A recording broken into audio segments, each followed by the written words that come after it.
5000 சம்பாதிக்கிறவங்க 10,000 சம்பாதிக்கிறவங்கள பார்த்து அவங்க ஒன்றும் பணக்காரவங்கன்னு நினைப்பாங்க. 10,000 சம்பாதிக்கிறவங்க 50,000 சம்பாதிக்கிறவங்க பார்த்து அவங்க இன்னும் பணக்காரவங்கன்னு யோசிப்பாங்க. மேத்தமேட்டிக் படி பார்த்தீங்கன்னா அதுதானுங்க உண்மை. யார் அதிகமாக சம்பாதிக்கிறாவோ அவங்க தான் அதிகமான பணக்காரவங்க அப்படின்னு நம்ம நினைப்போம். பட் ஆக்சுவலி பார்த்தீங்கன்னாக்கா 5000 சம்பாதிச்சாலும் 10,000 சம்பாதிச்சாலும் எண்ட் ஆஃப் த டே உங்களுக்கு எவ்வளோ சேமிப்பு இருக்குது அதை பேஸ் பண்ணி தான் நீங்கள் எவ்வளோ பணக்காரவங்கன்னு அப்படின்னு நிர்ணயிக்க முடியும். ஃபார்முலா கக்கையான் எங்களோட மென்டோர் துவான் முகமது ஜுல்கிஃப்லி சொன்னது பார்த்தீங்கன்னா, நம்மளுடைய சேலரி ப்ளஸ் நம்மளுடைய அசெட் சொத்துக்கள் மைனஸ் ஹுத்தாம் டெப்ஸ். ஓகே, அப்போ யாருனால அதிக நாள் சம்பாதிக்காமலே தாக்கு பிடிக்க முடியும்? அவங்க தாங்க பணக்காரவங்க. சம்பார்த்தனை இல்லைனாலும் ஒரு நாள் உங்களால் ஸ்டில் சர்வைவ் பண்ண முடியும். அதாவது கடன்கள் மினிமைஸ் பண்ணி சொத்து அதிகமாக ஆக்கி சேலரி இன்கம் அதிகமாக வரவு அதிகமாக இருக்கணும். இவங்க தான் பணக்காரவங்க அப்படின்னு சொல்லிட்டு நம்ம சொல்ல முடியும்.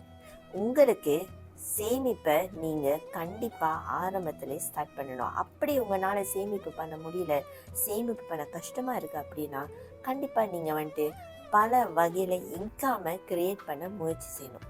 நம்மளுடைய பக்கருக்கு வாங்க துவான் அசீசி அலி என்ன சொல்கிறாருன்னா, ஒருத்தவங்களுக்கு மல்டிபிள் ஸ்ட்ரீம் ஆஃப் இன்கம் கண்டிப்பாக இருக்கணுங்க.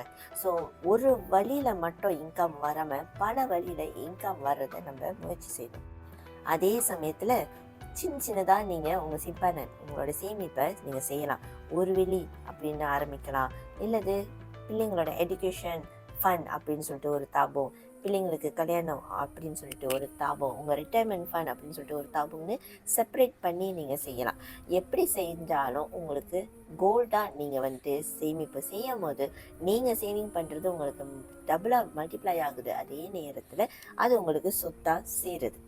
ஸோ உங்களுக்கும் சேமிப்பு ஆரம்பிக்கணுமா, நீங்களும் பணக்காரவங்களா ஆகணுமா, தான் கண்டிப்பாக இந்த டெக்னிக்கை பயன்படுத்துங்க.